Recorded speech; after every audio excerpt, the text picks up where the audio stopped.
As a man who's crossed the Atlantic, eaten maggots, and walked back to my room at night in the dark without running away from the unknown monster, I know how to survive in the wilderness, and I'm here to show you how. Hi there, I'm Barbecue Grylls. Octo Incorporated wanted to look like they had respect for nature to cover up their deforestation of the Amazonian rainforest for baseball trading cards. So here I am to show you how to survive in this environment, which will absolutely exist a couple years from now. I have been welcomed into the CEO's central quarters to record voiceovers to give you a truly comprehensive look into my strategies. Let us begin. The only reason that I know that this isn't the hell that the game is talking about is because it's not green. What a loading time. They say life is like a box of chocolates, but life in the wild is like a box of maggots. You know exactly what you're gonna get, but it's still gonna suck.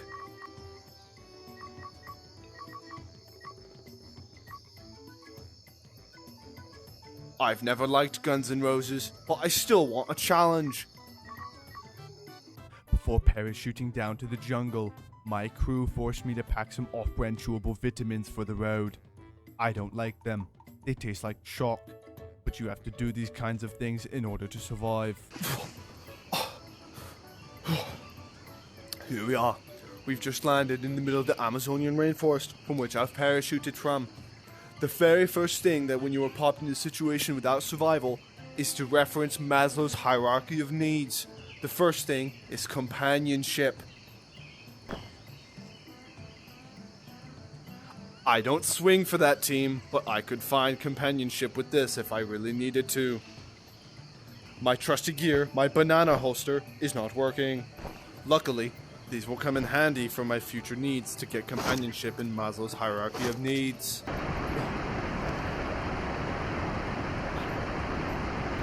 Right here we've got some Alaskan tapirs in the Amazonian jungle. Lacking any kind of weaponry, I'm gonna have to take them out old-fashioned style.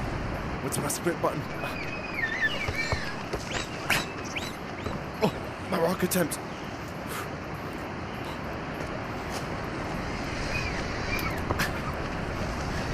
They're slippery little buggers.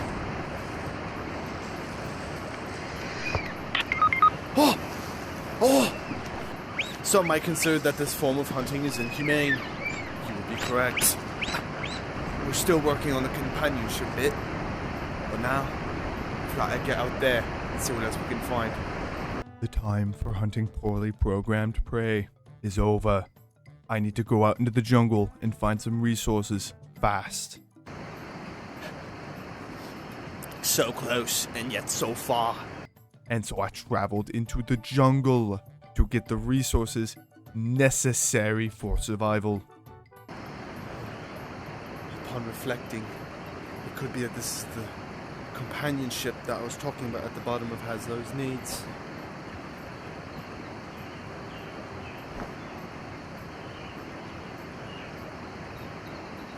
Will you go to second base with me? Resources without which I will die. You won't.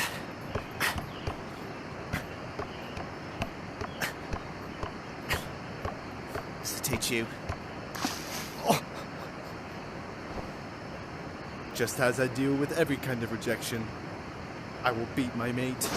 Making a mental note to schedule an appointment with my therapist for my rejection issues, I decide to adhere to the narrator's voice and go into the jungle. Using this, I could be a young slave for a pharaoh, fanning it for his every whim. I commend my presence on this show to the complete lack of mental stability screenings prior to recording. This kind of tool was used back then when being called your biggest fan was actually a weight problem. I have a hernia in my ears because I could not hear one of the most dangerous predators right beneath my feet.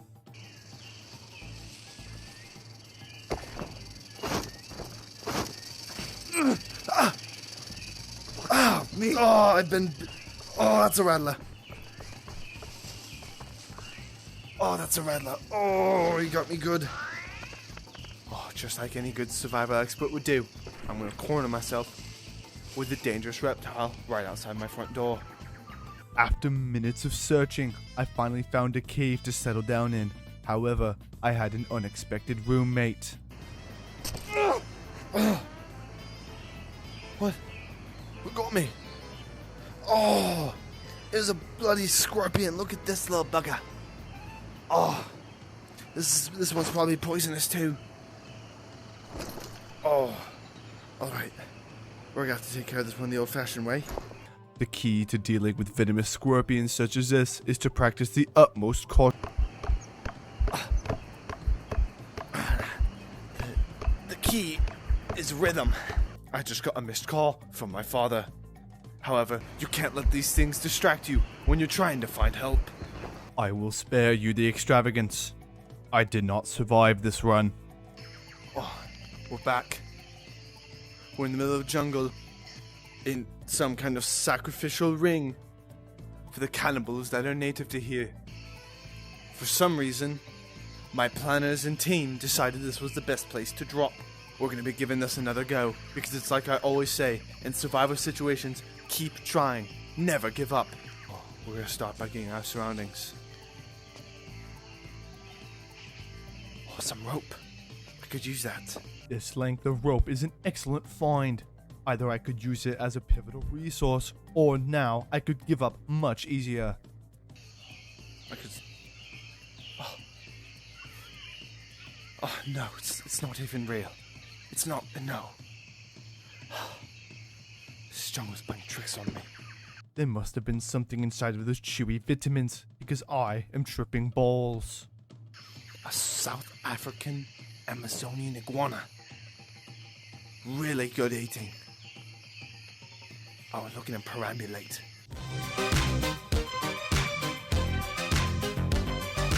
Look at him go.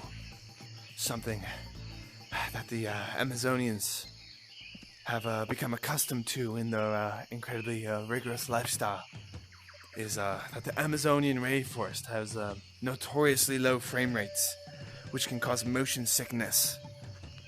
I envy the Amazonians. It must be a cakewalk coming into here. I understand that there's a trope of a log going over a chasm in a jungle, but I didn't realize that the Amazonian jungle would have such a good idea of Hollywood tropes.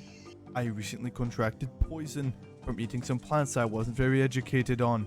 However, I have a plan. To mitigate these effects, I will consume some different plants that I'm not educated on.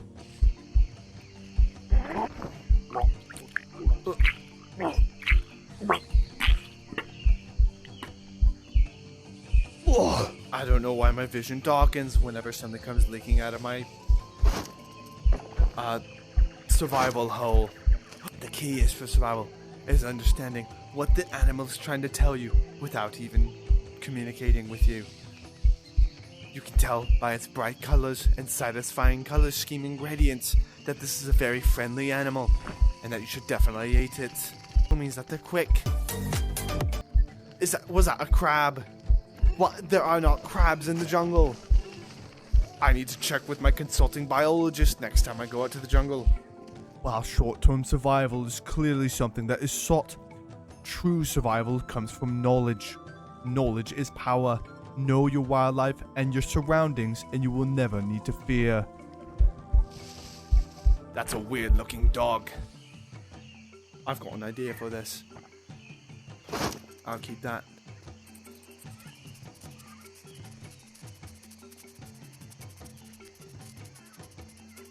Is someone writing? Oh.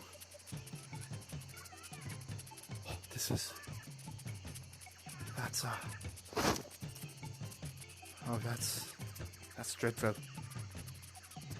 Oh, look at that. This is the Papua New Guinean French-speaking guillotine spider.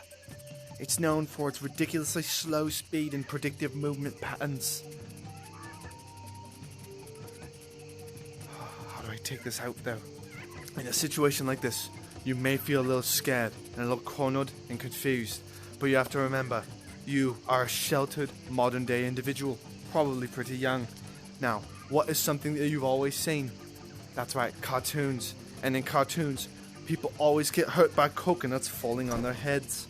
You may think that this might be just a cheap laugh, but it actually is something that you can use to survive. In cartoons, repetition is key. This may seem a little not very looked on very well by my viewers, but something as gross as a spider is made of organic material and a very good source of protein. Now you might be saying, I just got off a helicopter with In-N-Out Burger 15 minutes ago. But in situations like these, you gotta get ready to eat other things. And to be honest, I prefer In-N-Out to sell spiders.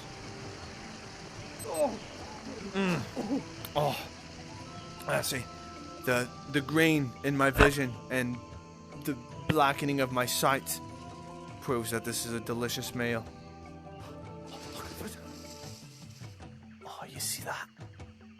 See, that's another one of those buggers. A rattler. He doesn't seem to have seen me, but he's still rattling. So I guess he's just generally displeased with his day. He let one small interaction with his coworker ruin his day. Now he's in a bad mood. Come on, this will brighten him up. This will cheer him right up.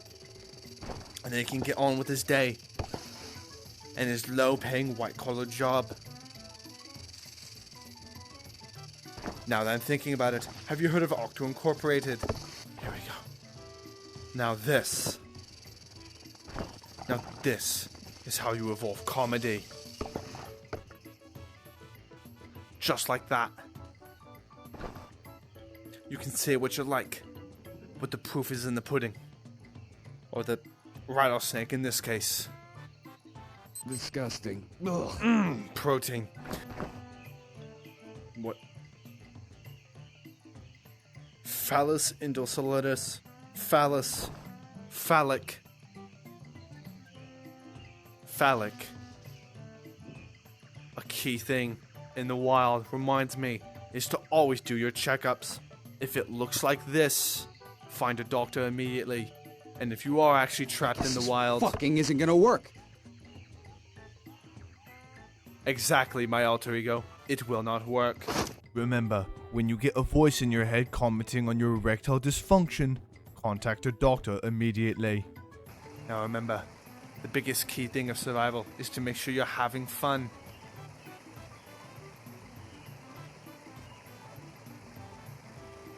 Wait a second. Thank you so much for watching. Your viewing contribution will most likely lead to much less hippies protesting about deforestation in front of Octo headquarters, with ironically made picket signs. Besides the secretary yelling at me for eating live maggots in the break room, I had a good time here as well. Meeting adjourned.